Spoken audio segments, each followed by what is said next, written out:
Porsche has never, not once in over 60 years, built a wagon, not a shooting brake, not a minivan, not anything close. And yet, right now, parked under palm trees in Florida, sits a yellow monster that shouldn't exist, a stretched, four-door, family-hauling version of the 911.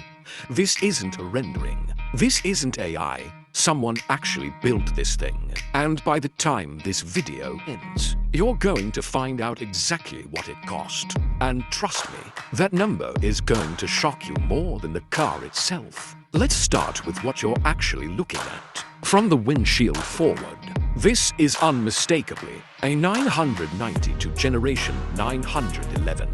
That aggressive front splitter, the LED headlights, the signature Porsche hood. It's all there, untouched, screaming supercar. But then your eyes drift backward, and everything changes. The roofline doesn't slope down into that iconic fastback. Instead, it stretches and keeps going until you're staring at four size doors and a cargo area that looks like it belongs on a Suburban, not a sports car. Whoever built this took a chainsaw to Porsche's entire design philosophy and somehow made it work. The proportions shouldn't blend. A sports car front end grafted onto a minivan body should look like a disaster, but painted in this blinding gloss yellow, with blackout trim on the roof and mirrors, and those deep dish black wheels wrapped around red Porsche brake calipers, it actually looks intentional. Almost factory, almost. Now here's where it gets interesting, and here's where I need you to stick around. Because the story behind builds like this is wilder than you'd think. This isn't a one-off fantasy project born from someone's garage on a random Tuesday. Cars like this usually start as a joke. A digital render posted online that goes viral, gets millions of views, and then some ambitious builder decides to make it real.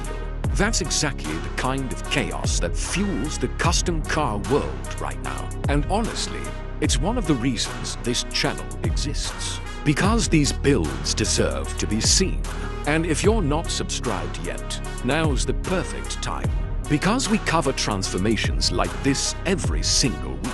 And trust me, you don't want to miss the next one. So let's talk about what actually goes into stretching a 911 like this. This isn't as simple as cutting the car in half and welding in a few extra feet of metal, although structurally, that's basically what happened. The chassis has to be completely reinforced. Porsche's 911 platform was never engineered to carry this kind of extended weight distribution. So builders typically add custom subframes, extra bracing, and in some cases, entirely new suspension geometry, just to keep the car from folding like a lawn chair over speed bumps. The doors, especially those massive rear ones, aren't stock Porsche parts either. They're often hand-fabricated, meaning someone spent hundreds of hours shaping metal panels that Porsche never designed and never intended to exist. And that carbon fiber front lip, that splitter aggressively hugging the ground, that's not just for looks. On a car this heavy and this long, aerodynamics become a nightmare. Builders have to fight against lift, against drag, against a body shape that was never wind tunnel tested in this configuration.